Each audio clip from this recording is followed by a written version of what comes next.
का जो मानवीय डॉक्टर्स हैं, चाहे डॉक्टर नरेश त्रियान हो मेदांता के, चाहे देवी शेट्टी हो नारायण हृदय के, चाहे शिव सरीन हो दिल्ली में मानवीय डॉक्टर है, और हमारे यहाँ के खुद जो डॉक्टर वीरेंद्र सिंह जी बैठे हुए हैं, डॉक्टर सुधीर भंडारी जी भी अपनी बात कहेंगे, राजा बाबू पवार हैं वाइस चांसलर, और जो एक्सपर्ट आज नहीं आए हुए हैं, उन तमाम लोगों की राय है कि सिर्फ और सिर्फ मास्क जो है, मास्क लगाना ये वैक्सीन का काम करेगा, ये दवाई का काम करेगा।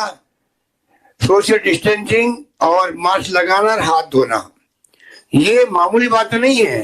जिंदगी बचाने के लिए, खुद को बचाने के लिए ये दवाई का, वैक्सीन का काम कर रहा है। इसलिए आप सबसे निवेदन रहेगा, क्योंकि 6 महीने बाद थक जाता है। आपके जो मेडिकल के वॉरियर्स है, कोरोना के नर्सेज है या कंपाउंडर है या एएनएम है या आंगनवाड़ी वर्कर्स हैं, आशा सहयोगी हैं, जो भी हैं, कर्मचारी हैं, पटवारी, ग्राम सेवक, एसडीओ लगा करके कलेक्टर, एडीएम, मेरे ख्याल पीएमओ, सीएमएचओ, जो भी अधिकारी का पूरा जो परिवार है, ये 6 साल में लगातार हम यही काम कर रहे हैं। कई लोग घरों में बंद है तो थोड़ा फर्क पड़ ही जाता है। आज जो विषय रखी गई है इसलिए रखी गई है जिससे कि हम लोग बैठ के चर्चा कर सकें।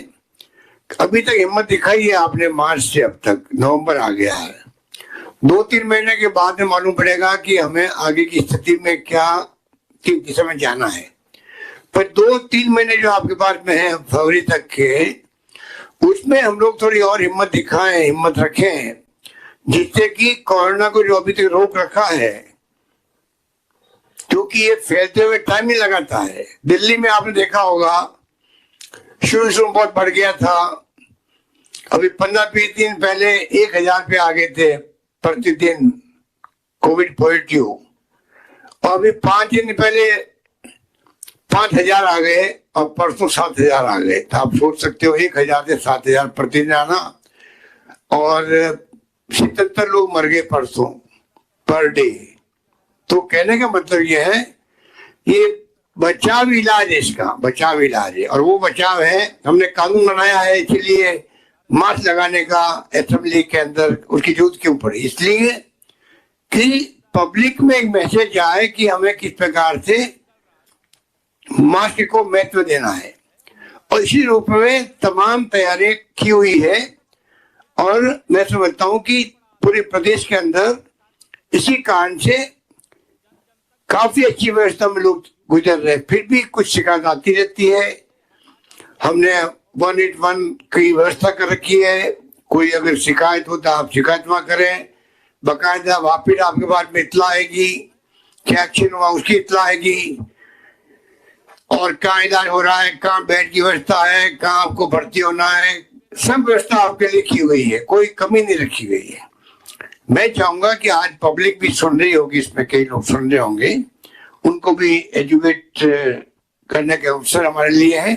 हम चाहेंगे पूरा प्रदेशवासी अभी तक जो मिलके चले हैं, जिसके कारण से हम लोग कामयाब हुए हैं, आगे स्थिति विस्फोटक नहीं हो, विस्फोटक नहीं हो, विस्फोटक नहीं हो। उसके कारण से आज ये विषय रखी गई है कि जैसे सर्दी पड़ेगी, अभी 3 दिन में, अभी आपको मिस्टर सिद्धार्थ महाजन ने बताया कि 3 दिन भी फर्क पड़ गया है। राजस्थान में जो केसेस कम हुए थे, पिछले 3 दिनों में एकदम अचानक बढ़ गए हैं केसेस। और ज्यादा सर्दी का मौसम आएगा, और प्रदूषण, अगर सर्दी के साथ में प्रदूषण फैलता है, जैसे दिल्ली राजधानी देश की है, भयंकर प्रदूषण से ग्रसित हो गई है वो वहां पर, और जैसे जैसे वहां पर विंटर का असर है, उसी ढंग से वहां पर कोरोना फैलता जा रहा है, प्रदूषण फैलता जा रहा है। इसीलिए हमने दीपावली पर लोगों का आह्वान किया है कि इस बार आप पटाखे छोड़ना के लिए आप संकल्प करें कि इस बार आप पटाखे काम नहीं लेंगे, छोड़ेंगे नहीं, और सादगी के साथ दीपावली मनाएंगे, क्योंकि हमारे लिए जीवन बचाना ज्यादा जरूरी है। और जीवन, हम अगर किसी को कहते हैं कि आप मास्क लगाइए, तो खाली उसके लिए नहीं कहते हैं, उसके लिए कहते हैं अगर वो एसिम्टोमेटिक है, सिम्टम नहीं है, खांसी नहीं है, जुकाम नहीं है, बुखार नहीं है, पर फिर भी उसमें सिम्टम कोविड का टेस्ट करवाओगे तो कोविड पॉजिटिव है, ऐसे हजारों लोग घूम रहे हैं देश के अंदर, लाखों लोग घूम रहे हैं प्रदेश के अंदर, देश के अंदर। हम वहां तक पहुंचना चाहते हैं जिससे कि वो और जगह जहां जाएगा, खुद तो उसकी इम्यूनिटी मजबूत है इसलिए उसको मालूम नहीं पड़ रहा है, पर वो अगर कोविड पॉजिटिव है, उसको लगता मैं बिल्कुल ठीक हूं, फिर भी कहते तो मास्क लगाओ, जिससे कि अगर आप ठीक हो तो आगे ठीक बने रहो, दूसरा कोई आपको संक्रमित नहीं करे। पर साथ में अगर आप संक्रमित हो और सिम्टम नहीं है तो आप कृपया करके आप मास्क लगाओ, जिससे कि आप दूसरों को संक्रमित नहीं करो। पता नहीं आप रोज घूमते घूमते 50-100 दूसरे लोगों से मिलते होंगे, तो कितने लोग संक्रमित हो जाएंगे जो कि सिम्टम भी आ सकते हैं उनके, उनकी शरीर की रचना ऐसी है, ज्यादा बुजुर्ग हैं या वो दूसरी बीमारी से ग्रसित है, इम्यूनिटी कम है उसकी, तो वो पॉजिटिव हो सकता है। ऐसे हालातों में ये तमाम कोरोना की स्थिति चल रही है, इसलिए मास्क लगाना जरूरी है, चाहे उसके सिम्टम है या नहीं है, उसके खुद के लिए, उसके परिवार के लिए और अन्य लोगों के लिए भी, समाज के लिए भी उसकी ड्यूटी है। इसीलिए मैंने बाइंड किया एक्ट बना करके, कानून के अंतर्गत मास्क लगाना जरूरी है। मास्क नहीं लगाओगे तो दंडित होंगे, क्योंकि आपको अधिकार नहीं है कि आप दूसरों को मास्क नहीं लगा करके आप ये महामारी का कोरोना प्रकोप दूसरों तक पहुंचाएं, ये आपको अधिकार नहीं है। तो इसलिए आप खुद के लिए, परिवार के लिए और समाज के लिए जरूरी किया गया मास्क लगाना। आपने सुना होगा कई परिवार ग्रसित है एक साथ में, कई परिवार पूरे भर्ती है SMS के अंदर, RUHS के अंदर। इसके मायने क्या है? इसके मायने आप समझ सकते हैं कि पूरा परिवार जो है वो सिम्टम नहीं थे, इतने परवाह नहीं करी, मास्क नहीं लगाए और पूरा परिवार होता गया। ऐसे कई परिवार, हम तो रोज मीटिंग करते हैं, मालूम पड़ रहा है कि इतने हजारों परिवार है जो पूरा परिवार ग्रसित हो गया है, उनमें एक आदमी मर भी गया है। कोविड ठीक होने के बाद में भी कई बार और समस्याएं पैदा हो रही है पोस्ट कोविड। उसके लिए सरकार ने व्यवस्था करी है कि पोस्ट कोविड के लिए अलग क्लिनिक बनाई गई हम लोगों ने, कि कोविड ठीक होने के बाद में तकलीफ आ रही है, उसके लिए अलग से व्यवस्था की गई इलाज की।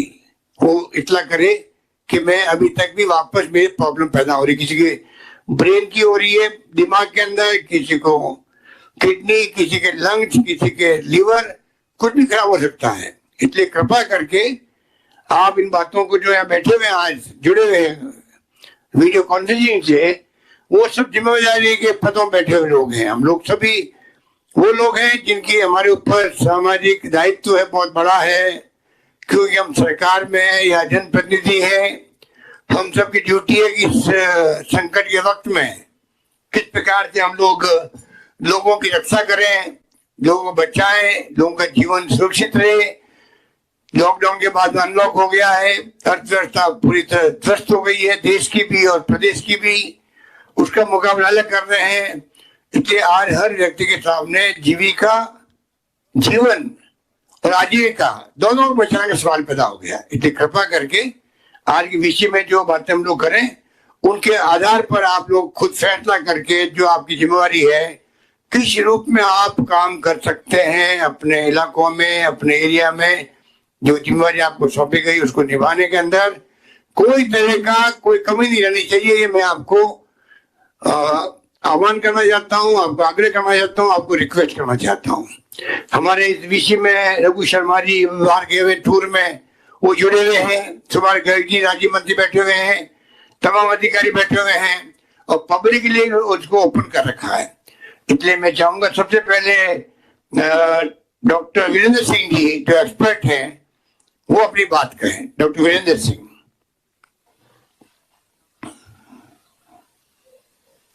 नमस्कार सर। नमस्कार सर, जहां तक सवाल है राजस्थान का, अपने इंतजाम ऐसे बेमिसाल थे कि कंट्री के लिए, सारे स्टेट्स के लिए ये एक बड़ी बात थी कि उदाहरण का प्रस्तुत किया। और इसमें दो जगह देखिए बेमिसाल क्यों है। एक तो इवन सारी दवाइयां जैसे कि 40,000 का टोसिलिजुमाब भी यहाँ पर रोगियों को फ्री दिया जा रहा है, जो कि कहीं नहीं है इतना बड़ा महंगा इंजेक्शन जो है वो। और इसी तरह से रेमडेसिविर फ्री दिया जा रहा है। इसके अलावा सिर्फ कुछ 2-3 दिन के लिए ऐसा पड़ा कि जब अस्पताल में बेड थोड़े कम पड़े और आपने आह्वान किया प्राइवेट प्रैक्टिशनर्स को, तो सैकड़ों की संख्या में प्राइवेट प्रैक्टिशनर्स ने अपने अस्पताल खोल दिए कोविड के इलाज के लिए, और उसके बाद में वो बेड की कमी नहीं रही। अब एक तरह से 17 सितंबर को इंडिया में और 5 अक्टूबर को राजस्थान के अंदर पीक आ गया था नए केसेस का, लेकिन उसके बाद जैसे ही स्लाइड हुआ एक तरह से माहौल ऐसा बना कि सब बिल्कुल बेफिक्र हो गए। ये बेफिक्री कई बार बड़ी घातक और मन में थोड़ी सी दहशत आती है। यदि ये बेफिक्री की तो अपना अब तक का 6 महीने की जो सारी कोशिश थी उस पर पानी फिर जाएगा।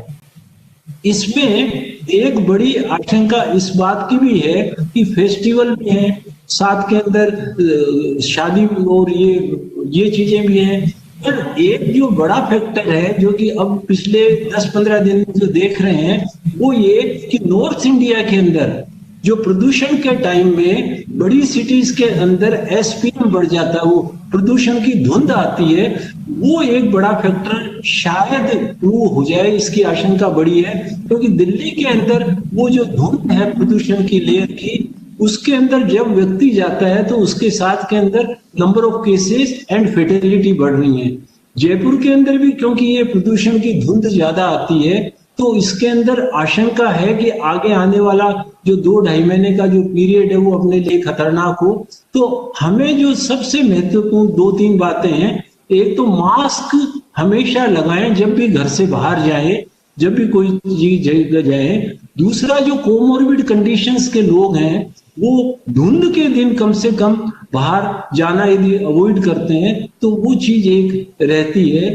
काफी लोगों में शादी ब्याह में या कोई फंक्शन होता है तो अक्सर मास्क उतार देते हैं अपनों को देखकर, लेकिन अक्सर देखा है कि जो कोरोना फैला है अब तक वो अक्सर अपनों से ही फैला है। यदि जब भी लेते हैं वही कैसे हुआ तो वो अपनों से ही फैला है। और एक चीज और है कि मास्क जब लगाते हैं तो कई बार हम आधा मास्क लगा लेते हैं, नाक को खुली छोड़ देते हैं। महत्वपूर्ण बात यह है नाक से हम कोरोना का इन्फेक्शन लेते हैं, मुंह से हम कोरोना का इन्फेक्शन देते हैं। तो यदि हमने नाक के नीचे लगाया तो यानी हमने तो आमंत्रण दे दिया कि भाई कोरोना आ जाओ। अब कोरोना नहीं आया तो वो तो एक हमारा भाग्य है, लेकिन कब तक भाग्य के भरोसे जिएंगे। मास्क का उपयोग करेंगे तो अच्छी तरह से अपने आप को बचाएंगे, अपने परिवारजनों को बचाएंगे। जैसे सर आपने कहा कि हजारों की संख्या में परिवार ग्रसित हुए हैं, बिल्कुल सही है। क्यों? क्योंकि वो क्लोज प्रोक्सिमिटी है, डिस्टेंस नहीं रखी, खिड़कियां बिल्कुल बंद कर दी, तो उसके अंदर फिर भारी हवा आती नहीं। क्लोज स्पेसेस के अंदर यदि हम डिस्टेंस पूरी नहीं रखते तो कोरोना का प्रसार ज्यादा होता है, जो कि उसके अंदर प्रॉब्लम करता है। एक बात और है सर, इस टाइम में डायग्नोसिस कोरोना का थोड़ा सा मुश्किल है, क्योंकि ये टाइम है जबकि एलर्जी, अस्थमा, जुकाम, खांसी ये स्वतः ही ये रोगी ज्यादा होते हैं और इन्हीं लक्षणों के साथ कोरोना का आता है। तो एक मैं अपील ये भी करना चाहूंगा कि स्पेशली वो लोग जो कि कोमोर्बिड कंडीशन से ग्रसित हैं, यानी जिनको ब्लड प्रेशर है, डायबिटीज है, हार्ट है, सीओपीडी है, उनको यदि जुकाम हो, चाहे वो एनुअल जुकाम ही हो कि साहब इस मौसम में हमारे तो साल में हमेशा होता है, वो अपने आप को नेग्लेक्ट नहीं करें, तुरंत कोरोना की जांच करा के इलाज लें। क्योंकि यदि इलाज पहले दिन लिया, दूसरे दिन लिया, पहले सप्ताह में लिया तो बड़ा कामयाब है, लेकिन यही यदि हम डिले करके दूसरे सप्ताह में आते हैं तो कई बार प्राण घातक होता है। तो निवेदन 2 ही हैं, एक तो मास्क अवश्य लगाएं, प्रॉपर फिटिंग का मास्क लगाएं, नाक को बिल्कुल भी नहीं हटाएं, इसको ढक के रखें।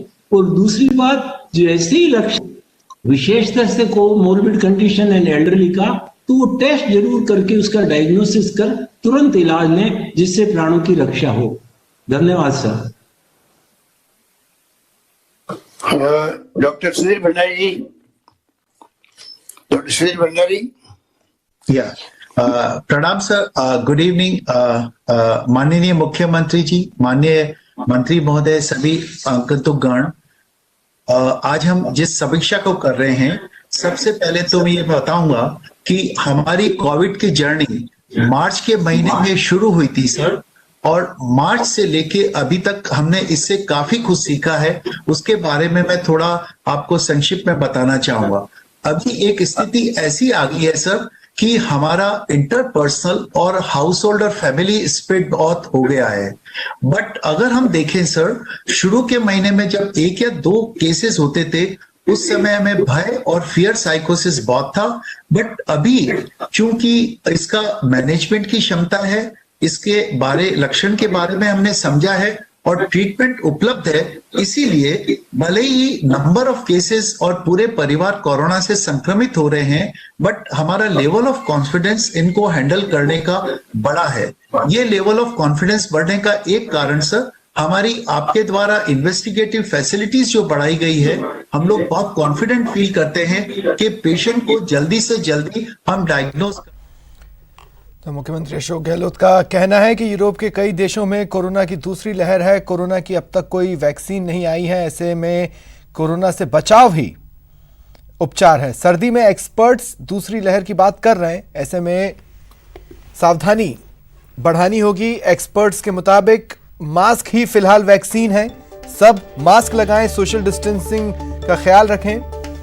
सीएम ने कहा कि हमारे लिए जीवन बचाना ज्यादा जरूरी है। दीपावली पर इस बार पटाखे नहीं छोड़ने हैं। प्रदूषण से कोरोना रोगियों को दिक्कत होगी। अगले 3 महीने बेहद अहम है। सभी लोग मास्क लगाएं, बाहर जाने पर मास्क जरूर लगाएं। मास्क की अनिवार्यता पर कानून भी है, मास्क नहीं लगाने वालों पर कार्रवाई होगी।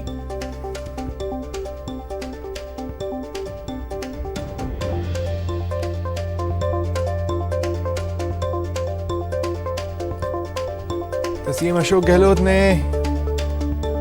कहा है, देखिए यूरोप के कई देशों में फिलहाल कोरोना की दूसरी लहर की बात सामने आ रही है, खबरें सामने आ रही हैं, और ऐसे में एक्सपर्ट्स ने दीपावली पर पटाखे छोड़े जाने पर कोरोना रोगियों को दिक्कत की बात तो कही ही थी। प्रदूषण को लेकर भी कहा था, जिसके बाद पटाखा बैन भी हुआ।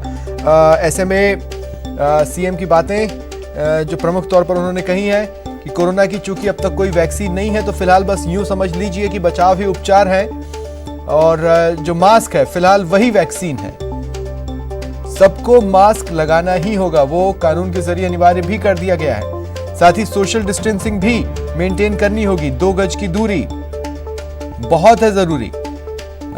सरकार की प्राथमिकता बताई सीएम अशोक गहलोत ने कहा, हमारे लिए जीवन बचाना ज्यादा जरूरी है। साथ ही अपील भी की है कि दीपावली पर इस बार पटाखे नहीं छोड़ें, प्रदूषण से कोरोना रोगियों को दिक्कत होगी, और इस बारे में डॉक्टर्स भी अपनी राय जाहिर कर चुके हैं। साथ ही अगले 3 महीने अहम है। सभी लोग सावधानियां बरतें, बचाव रखें, मास्क लगाएं। बाहर जा रहे हैं तो कंपलसरी मास्क लगाएं। कि बिना आरटीपीसीआर पॉजिटिव होने के बाद में जब डॉक्टर से संपर्क कर लेते हैं, हम लोग बहुत जल्दी कोविड डायग्नोज करके ट्रीटमेंट शुरू कर देते हैं। अतः सबसे निवेदन यह है कि आरटीपीसीआर नेगेटिव को अंतिम टेस्ट नहीं समझे, अपने लक्षण को डॉक्टर से शेयर करें और सीटी स्कैन और पता करें। एक मैं पब्लिक एट लार्ज से यह भी निवेदन करना चाहूंगा कि पहले 5 से 6 दिन हमारे बॉडी में बहुत रिजर्व कैपेसिटी होती है। अतः अगर आप बेटर फील कर रहे हैं और अगर आपका टेस्ट भी नेगेटिव है, लेकिन फिर भी अपने आप को ऑक्सीजन लेवल द्वारा और डॉक्टर की देखरेख में मॉनिटर करते रहें, बिकॉज कभी कभी सडनली ऑक्सीजन डिप हो जाता है और पेशेंट जब पहली बार सीटी कराता है तो उसमें काफी बड़ी मात्रा में निमोनिया पाया जाता है। तो मेरा निवेदन पब्लिक एट लार्ज और मेरे कलीग से ये होगा कि आरटीपीसीआर को तो महत्व देना ही है, बट लक्षण को हम सीटी स्कैन से कोरिलेट करके हम उसको बहुत द्वारा उसको एक्टिवली इन्वॉल्व करें। एक मैं बताना चाहूंगा सर कि विंटर्स आ रहे हैं। विंटर्स हम साउदर्न हेमिस्फीयर में रहते हैं सर। विंटर्स में फ्लू और सार्स को वायरस दोनों का इंसिडेंस बढ़ सकता है। अतः हमें आने वाले 2-3 महीनों में specially coaching, school, social gatherings में स्पेशली बच्चों के लिए हमें बहुत ध्यान रखना है, बिकॉज पॉसिबिलिटी है कि विंटर्स में फ्लू का ये स्प्रेड बढ़ सकता है और हमको इसका बहुत ध्यान रखने की आवश्यकता है। एक मैं ये भी शेयर करना चाहूंगा सर कि अगर किसी व्यक्ति को कोई भी सिम्टम्स होते हैं तो उसको डिले नहीं करे, कोविड टेस्ट की पॉजिटिव आने की वेट नहीं करे। हम ऐसा कई बार देख चुके हैं कि 2, 3, 4 बार भी कोविड टेस्ट नेगेटिव आता है बट निमोनिया फ्लेयर अप कर जाता है। अतः इमीडिएटली डॉक्टर से बहुत जल्दी संपर्क करें, ये बहुत एक आवश्यक है सर। एक ऐसा माना गया है सर, मैं एक और निवेदन करना चाहूंगा कि हर वर्ष हम लोग एक फ्लू वैक्सीन लगाते हैं सर।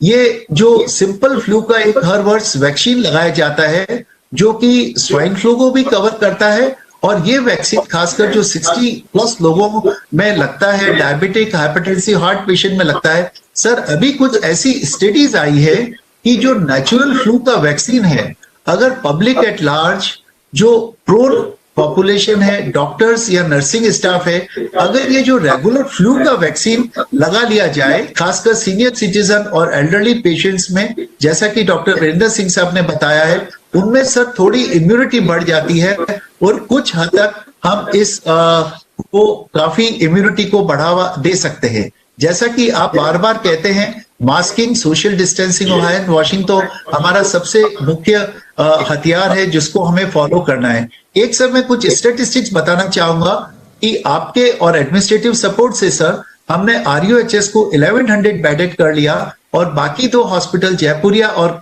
ESI को मिला के हमारी कुल कैपेसिटी गवर्नमेंट सेक्टर में 1600 बेड्स की है। आज सर हम RUHS हॉस्पिटल में हमारे 600 पेशेंट हैं, उसमें 15% पेशेंट हमारे वेंटिलेटर्स पे हैं। 600 में से करीब 80 पेशेंट वेंटिलेटर पे हैं जो कि 20 डिस्ट्रिक्ट से हमारे पास आए हैं। आज सर हमारे पास 6 राज्यों के पेशेंट SMS में एडमिटेड हैं। तो मेरा निवेदन ये था सर कि ये जो 90 पेशेंट, जो 15% पेशेंट RUHS हॉस्पिटल में वेंटिलेटर पे हैं सर, ये पेशेंट पहले 5 दिन तक कोविड नेगेटिव थे लेकिन उनमें निमोनिया बढ़ता चला गया। तो मेरा निवेदन सब डिस्ट्रिक्ट CMHOs, डॉक्टर्स और सारे कलीग से ये रहेगा कि मेरा अगर थोड़ा भी आपको एक्सरे या CT में निमोनिया का पैच लगे, पेशेंट का भले ही ऑक्सीजन मेंटेन हो रहा हो, इस कोविड के इरा के अंदर RT-PCR नेगेटिव आने के बावजूद भी आप थोड़ा प्रोएक्टिव एक्शन लेके उसको मैनेज करें, बिकॉज इनिशियली RT-PCR काफी लोगों में नेगेटिव हो सकता है। तो ये एक बहुत इंपॉर्टेंट रहेगा। तीसरा सर, हमारा जो ट्रीटमेंट प्रोटोकॉल है सर, उस ट्रीटमेंट प्रोटोकॉल को US FDA ने भी अप्रूव किया। हमने रेमडेसिविर को स्ट्रांगली प्रोपोगेट किया सर, और इस रेमडेसिविर को US FDA ने अप्रूव किया और इस ट्रीटमेंट प्रोटोकॉल को हम लोग काफी अच्छा इंप्लीमेंट कर रहे हैं। आपके द्वारा जो रेमडेसिविर, टॉसिलुजिमेब, बेस्ट ऑफ दवाइयां दी जा रही है, उसको सब जगह सहारा जा रहा है। सर हमने एक RUHS में डे केयर मॉडल शुरू किया सर। उस डे केयर मॉडल का मैं कुछ वृतांत करना चाहूंगा। अच्छे नंबर ऑफ पेशेंट्स ऐसे हैं जिनको कि रेमडेसिविर नामक इंजेक्शन की आवश्यकता है लेकिन उनकी ऑक्सीजन की आवश्यकता नहीं है। उनके परिवार में आइसोलेशन और क्वारंटाइन करने की सुविधा है और कुछ डिफिकल्टी से जिससे वो एडमिट नहीं होना चाहता है। सर हमने एक डे केयर प्रोटोकॉल बनाया है जिसमें हम रेमडेसिविर के साथ एंटीबायोटिक और जो भी एसेंशियल प्रोटोकॉल हम 1.5 घंटे में देते हैं। प्रतिदिन कम से कम 50 से 60 व्यक्ति डे केयर में हमारे लिए आ रहे हैं। वो 1 से 1.5 घंटा हॉस्पिटल में रुकते हैं और 5 दिन का प्रोटोकॉल खत्म करके जा रहे हैं। इसमें हमें बहुत सक्सेस मिली है सर, और हमारी रिकवरी रेट बहुत अच्छी हुई है सर। आपके सपोर्ट के कारण हमारा RUHS में CT स्कैन भी चालू हो गया है, जिसके कारण हमारे पेशेंट केयर में बहुत अच्छा इजाफा हुआ है। तो overall sir the support system हमारा बहुत स्ट्रांग है, मेडिकल फैसिलिटीज बहुत अच्छी है, हमारा ICU वर्कअप बहुत अच्छा है। सर आपको जान के खुशी होगी कि हमारे 40% बेड ऑक्सीजनेटेड बेड है। हमारे इमरजेंसीज के अंदर 30 to 40 oxygen points 24/7, 40 oxygen point with staff 24/7 तैयार रहते हैं। हमारा उद्देश्य as per advice of your sir, within 1 minute कोई भी व्यक्ति अगर RUHS में आता है तो उसका ऑक्सीजनेशन शुरू कर दिया जाता है। ये हमारा बेसिक प्रोटोकॉल है सर। इन सब के साथ मेरा फीलिंग ये है सर, हम लोग पेशेंट को काफी अच्छा मैनेज कर पा रहे हैं और बस जल्दी रिपोर्टिंग। एक मैं सभी डिस्ट्रिक्ट्स पे छोटे हॉस्पिटल्स में हमारे कलीग से कहना चाहूंगा कि आरटी-पीसीआर को नेगेटिव होने के बावजूद भी पेशेंट के सिम्टम्स, पेशेंट के सीटी स्कैन और एक्सरे को पूर्ण महत्व दे, आरटी-पीसीआर पॉजिटिविटी की वेट नहीं करें। धन्यवाद सर। धन्यवाद डॉक्टर साहब, बहुत धन्यवाद। अब मैं mister Raja Babu Pawar, vice chancellor medical university. नमस्कार सर। नमस्कार सर, सबसे पहले तो आपको बहुत बहुत बधाई कि हमारा स्टेट है in comparison to other states और हिंदुस्तान के कंपैरिजन में काफी अच्छा कर रहा है। सर, मैंने अभी आपको सुना, बाकी डॉक्टर साहबान को भी सुना। सर, मुझे लगता है जो आपने बताया था अपने भाषण में, उसमें सारे एस्पेक्ट आपने कवर कर लिए, क्योंकि साइंटिफिकली सबसे पहला काम होता है बचाव का। तो बचाव में आपने जिस तरीके से कानून बनाया है मास्क के बारे में, और बार बार में आपने एक बहुत बड़ा जन आंदोलन चलाया है जिसको बार बार में आप बूस्टअप करते रहते हैं। असल में तो वही उपचार है, बचाव ही उपचार है। अगर जनता के लोग सुन रहे हैं, हमारे डॉक्टर साहबान हैं, तो मैं उनसे ये करूंगा कि बचाव ही उपचार है आज तक, इसलिए हमें प्रसार करने की आवश्यकता है। जैसा कि मैंने कई बार कहा है, अभी भी ये निवेदन करूंगा कि अगर हम हिस्ट्री में जाएं और हम बाकी पेंडेमिक देखें 100 साल पहले, 200 साल पहले, तो सभी के अंदर पब्लिक ने ही पार्टिसिपेट किया है। पब्लिक के अंदर सोशल लीडर्स ने, पॉलिटिकल लीडर्स ने पब्लिक को एजुकेट किया है। पब्लिक ने आगे होकर अपने बिहेवियर में चेंज किया है, अपने रहन सहन में चेंज किया है और उससे अपने आप को बचाया है। क्योंकि पेंडेमिक की लड़ाई हमेशा अस्पतालों में नहीं होती, वो समाज में और सारी सोसाइटी के अंदर होती है। ऐसा लिखा गया है, pandemics are not being fought in the hospital but in the community. तो जैसा आपने सही मायने में सही समय जो कदम उठाया आंदोलन का, मैं अप्रिशिएट करना चाहूंगा सरकार को, आपको बधाई देना चाहूंगा। शायद अपना स्टेट पहला स्टेट है जिसने ये मास आंदोलन और पार्टिसिपेशन चालू किया है कि जन आंदोलन, जन चेतना। मैं समझ और मैं बाकी रेफरेंस के साथ कह सकता हूं कि सबसे बड़ा काम है कि स्वयं को बचाना और अपने परिवार को बचाना। ये सबसे इम्पोर्टेंट कर्तव्य है। हमें हर आदमी को ये सोचना होगा, समझना होगा, और उनके डॉक्टरों को द्वारा भी और पॉलिटिकल लीडर्स समझाना होगा कि स्वयं तो आप पालना करें सारे अनुशासन की, मास्क लगाएं जो कि इम्पोर्टेंट है, सभी कहते हैं, और दूसरा सोशल डिस्टेंसिंग मेंटेन करें। सर, अभी त्योहार आएंगे, अभी इलेक्शन हो रहे हैं, तो सोशल गैदरिंग और इकट्ठे होना कॉमन बात है। इसलिए मैं बार बार अपनी तरफ हाथ जोड़ के निवेदन करूंगा पब्लिक से भी और डॉक्टर लोगों से भी कि वो पब्लिक को एजुकेट करें कि भीड़ ज्यादा नहीं करें, मास्क का उपयोग करें, सोशल विजिट कम से कम करें, ताकि हम कोरोना से अपने आप को और अपने परिवार को बचा सकते हैं। तो सबसे इम्पोर्टेंट बात है, तो मैं हमेशा कहता हूँ और अभी भी कह रहा हूँ, पब्लिक एजुकेशन और इम्प्लीमेंटेशन, कोविड डिसिप्लिन को इम्प्लीमेंट करना ही सबसे बढ़िया बात है। क्योंकि अगर हम डिसिप्लिन फॉलो करें और साइंस को फॉलो, तो शायद हम कोविड से अपने आप को बचा सकते हैं और पूरे परिवार को, समाज को और देश को बचा सकते हैं। सेकंड पॉइंट है ट्रीटमेंट का। डॉक्टर भंडारी ने भी कहा, जैसा आपने भी फरमाया कि आजकल ट्रीटमेंट का, जैसे हमारे डॉक्टर लोग सुन रहे होंगे, इसमें 2 तरह के फेज होते हैं। फर्स्ट वीक के अंदर जो फेज होता है, फर्स्ट 3 to 5 डेज में, उसमें हाइपर वायरीमिया होता है, वो स्टेज वायरस फैलने की। सेकेंड स्टेज है जिस शरीर का जो ताकत है उसका रेस्पॉन्स होता है। तो हमें समय पर को अगर डायग्नोसिस अर्ली कर लें, जैसा कि हमारी सरकार कर रही है अर्ली टेस्टिंग, और कोशिश करती है कि जल्दी से जल्दी टेस्ट पता कर लें। जैसे डॉक्टर भंडारी ने मेंशन किया कि आजकल टेस्ट है जो 33% नेगेटिव आता है। तो अगर आपके हाथ पैरों में दर्द हो रहा हो, आंखों में जलन हो रही हो, थोड़ी आपको दर्द हो रहा हो, उस समय अगर टेस्ट नेगेटिव भी है तो आप सीटी स्कैन कराएं, शायद आपका डायग्नोसिस हो जाएगा और हम जो वायरस जो शरीर के अंदर चला गया है उसको इलाज करने के लिए, जैसे कि आपने उपलब्ध करा रखी है जो महंगी दवा है रेमडेसिविर, अगर वो चालू कर दी जाए तो वायरस का जो मल्टीप्लिकेशन होता है, वायरस बढ़ता है, उससे बचाया जा सकता है। दूसरी बात, जब शरीर का रेस्पॉन्स है जो सेकंड स्टेज में होता है, उस समय हमारा शरीर बहुत ज्यादा एग्रेसिवली अगर बिहेव करता है तो वो भी हमें नुकसान पहुंचाता है। तो इसलिए सब डॉक्टरों से और सब जो लोग सुन रहे हैं उनसे मैं निवेदन करूंगा कि अर्ली इलाज होने के बाद पहले तो रेमडेसिविर और उसके बाद में डेक्सामेथासोन जो दवाई वेल नोन है, जिसके बहुत एविडेंसेस हैं, वो समय से चालू कर दे, स्ट्रॉन्ग कम से कम होएगा, पेशेंट को बचाया जा सके।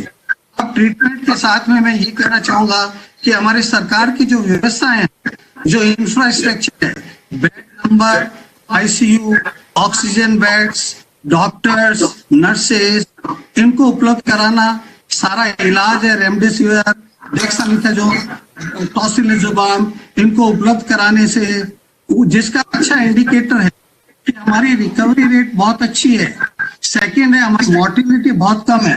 ये दो चीज, रिकवरी रेट बहुत अच्छी होना और मोर्टिलिटी कम होना, इस बात का द्योतक है कि इलाज है हमारा, प्रोटोकॉल है, वो इंटरनेशनली अप्रूव्ड है और वो इलाज हमारा बहुत अच्छा है। समय से देने में हम अपने आप को और लोगों के परिवार को, मरीजों को बहुत अच्छी तरह बचा रहे हैं। इसलिए मैं अप्रिशिएट करूंगा हमारे ट्रीटमेंट प्रोटोकॉल को।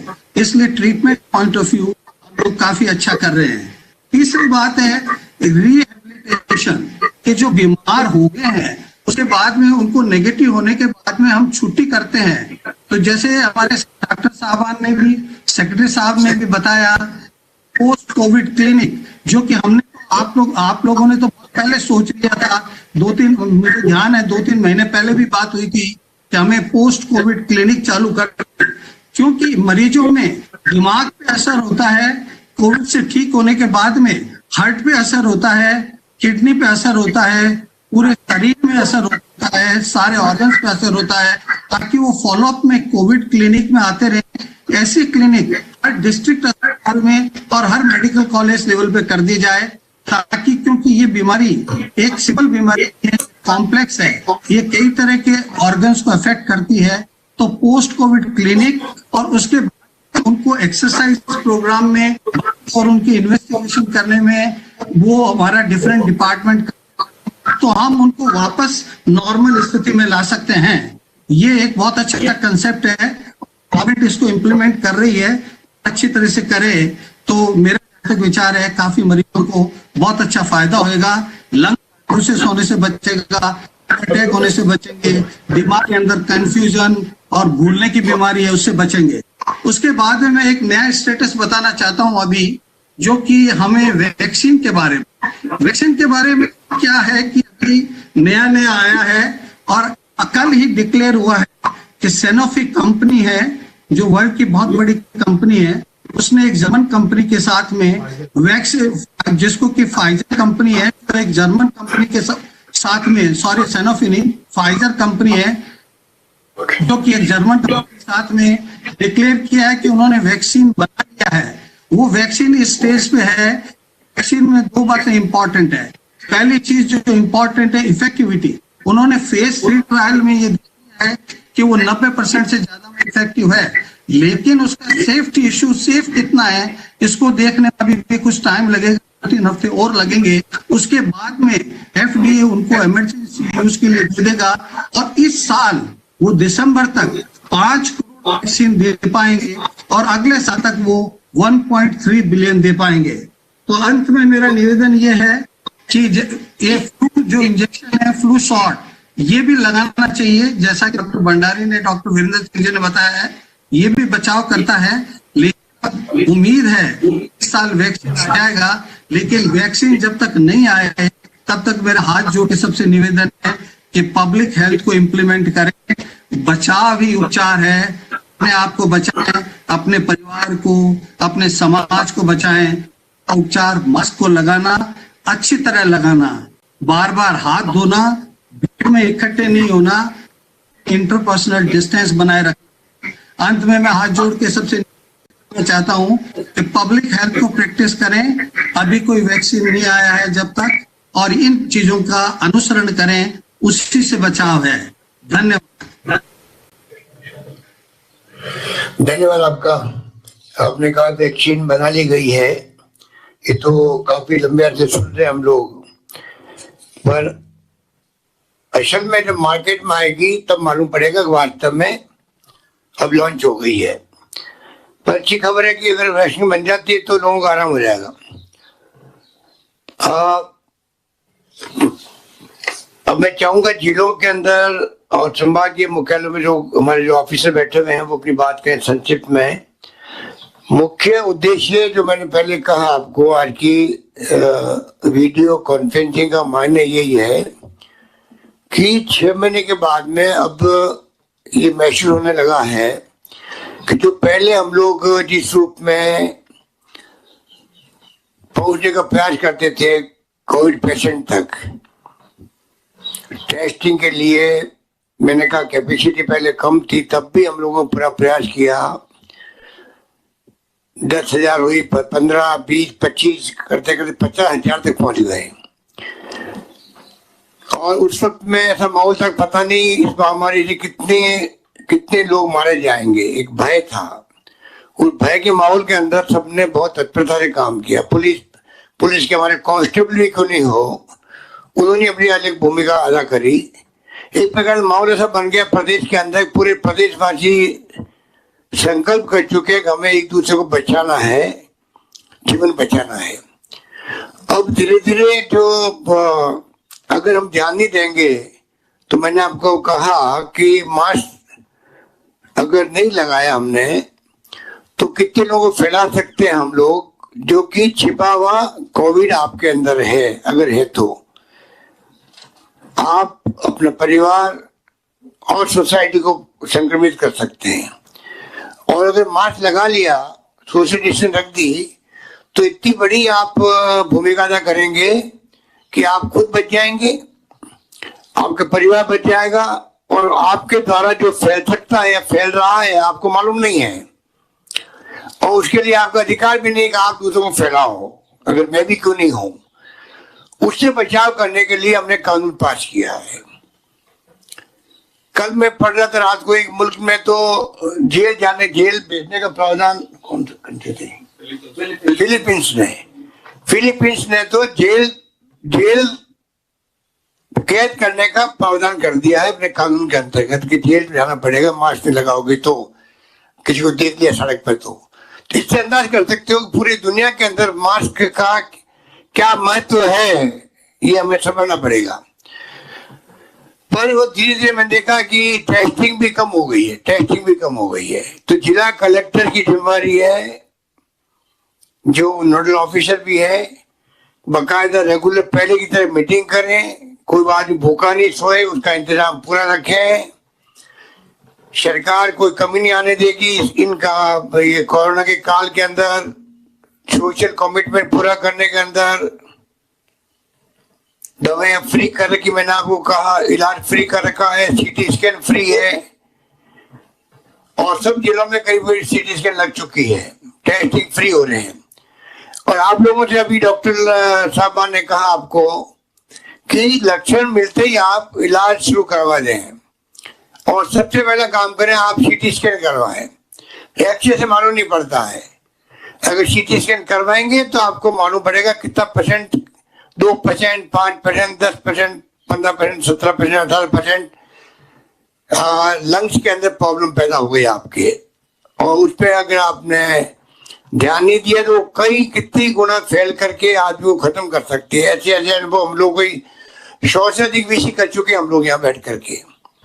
ऐसे केस है कि आज आपने सीटी स्कैन करवाया, 2% प्रॉब्लम आई, और उसी के 4-5 दिन बाद में उसको 20% प्रॉब्लम आ गई।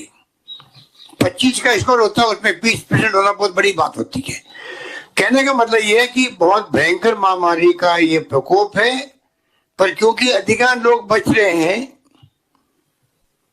रिकवरी रेट अच्छी है, मृत्यु दर कम है, इसलिए लापरवाही बहुत ज्यादा है।